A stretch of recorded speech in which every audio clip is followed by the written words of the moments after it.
more and more of these shows are looking a lot less like concerts and a lot more like strip shows. And the reason why a lot of it's happening is kind of surprising, but I'll come back to that in a few minutes. Now, some people will say, hey, pop music has always been kind of sexy. And to them, I will say, yeah, a little bit. Sure, Britney, Christina Aguilera, Little Kim, sure, they were pushing the boundaries for their time. And definitely they were showing a lot of skin. But back then, that was rebellious and they were breaking rules. Nowadays, that's not the case anymore. Oftentimes, a lot of these women will be championed and celebrated for showing more and more. I will say something about today just feels different. Being provocative is just the culture now. It's not a counterculture anymore like it was for Britney Spears or Christina Aguilera. And this shift, I don't think happened naturally. I think this was something that was handcrafted. There's no secret that big superstars have big teams behind them, record labels, managers, stylists, marketing strategists, all of these people that are behind them trying to help propel this brand. And all of these people that are behind them realize that sexuality gets clicks, it gets streams, and it sells tickets. And with the social media era that we live in, everything's visual. People go and their brains are logged out and they're just consuming this content. And what will get someone to stop for just a moment? A butt cheek on their phone, crop top that's a little too cropped, V-neck that's a really deep V-neck. I gotta wonder how much of this is actually the artist's choice, honestly. You don't have to look too hard to find insiders or artists who have maybe aged out of the scene who will tell you that they were nudged into or some flat out pressured into wearing particular things, dancing a particular way because that's what sells. They pressure me. There's so much pressure. You gotta be sexy, you gotta be cute, you gotta be nice, you gotta be all these things. Take Sabrina Carpenter, for example. While she's been criticized a bit for some of the stuff that she's done in her shows, mostly she's been celebrated in my experience. And most people, I would say young teens, mid-20s, love her. But she started out as a Disney star. Image was very clean, well put together, and obviously I think Disney had a big hand in controlling her as a young adult and her image then as well. But you fast forward now and, you know, as an adult, you got this major label who signs her and suddenly she's just outwardly sexual and all these sudden changes in the lyrics and how she dances and performs. You gotta wonder, like, how much of that was actually her choice? I mean, maybe it was, but you gotta wonder if that was really just guided by the machine behind her. When I see people make videos on YouTube where they're talking about her lyrics, what this man-child thing means, it's like, it doesn't mean anything. Every bit of this video has been meticulously crafted. They do storyboards, they do all this kind of stuff. They figure out what kind of outfits, what the vibe's gonna be. The same thing with the album cover art. All of it is a completely calculated thing. She's a pop star. This is a thing that I guess a lot of people don't realize, that this stuff is figured out by massive groups of people. These are not songs that are coming from Sabrina Carpenter's head. I bet she doesn't play one note on any of her records. And if this is true and Sabrina didn't write any of the lyrics on her album, is this who she really is? Or is this just like an image that the record label has crafted to sell records? You have to ask. One of the things that bothers me the most is because I feel like we're losing a lot of raw talent.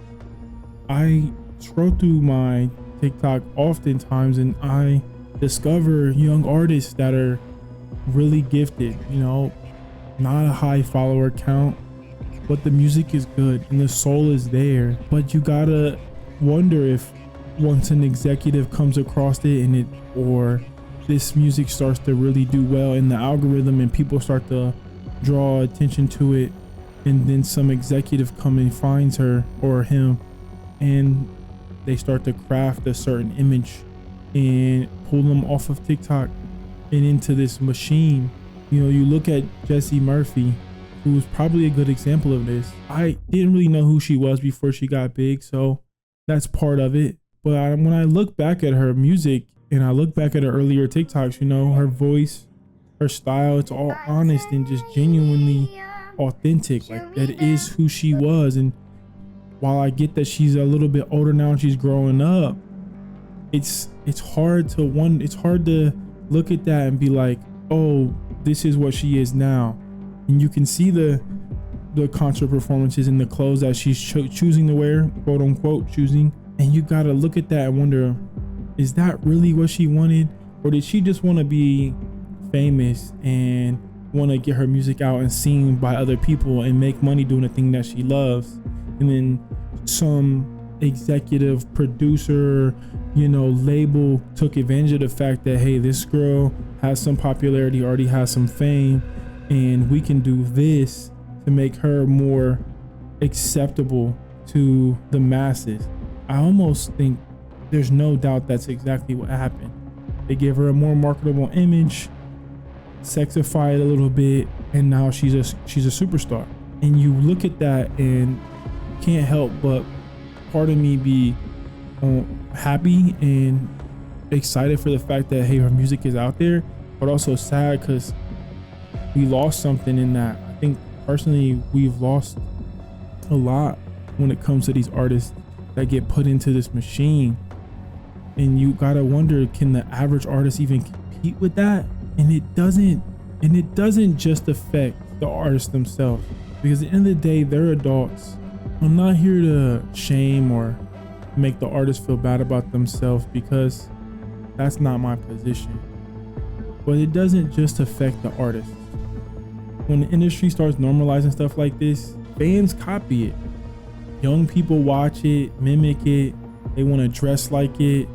They want to live similar to the lyrics that they hear. And we know this to be a fact, because you can go to any Chappell Roan show and see 100,000 young girls there at any given time screaming the lyrics. And parents gotta be parents. I understand that. And people correctly pointed out, you know, under some recent videos that I've seen, that, hey, kids shouldn't be at shows like this. But what shows can they really go to anymore is my question. Is it just Taylor Swift? Because I haven't seen too many outside of her, maybe Billie Eilish at moments, who aren't doing this.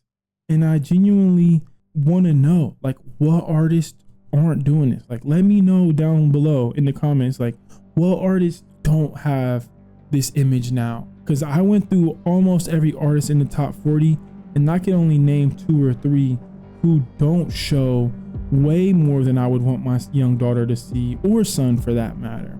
Parents have to be parents, but it's so difficult in the age of TikTok and Instagram, and you can take away their phone, but do you want them to be socially isolated? No.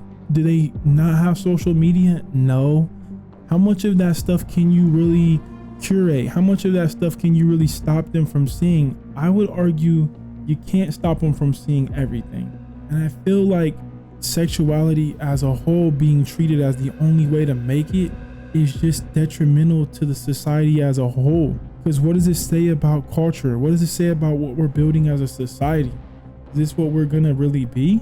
I think the one positive that's gonna come out of all of this is, ironically, back in the 2000s, being sexy, being rebellious, that was breaking from restrictions.